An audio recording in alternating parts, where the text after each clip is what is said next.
Over the nearly 20 years I've been teaching airway management, one of the most common situations I run into is the trainee who doesn't think they're strong enough to provide adequate lifting force to expose the glottic opening. What I've learned over time is that this doesn't take a lot of muscle, but what it does take is understanding of the proper mechanics of laryngoscopy. I'm going to share 2 tips that's going to improve your laryngoscopy skills.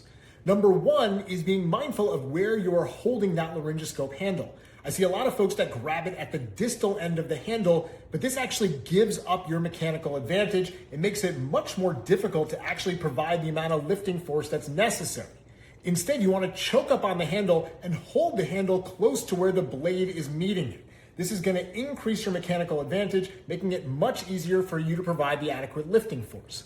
The second tip is to think about where your elbow is in space. I see a lot of folks who have that elbow abducted when they're going to place the laryngoscope, and that gives up your mechanical advantage and increases the amount of force that you have to apply to get the same glottic exposure.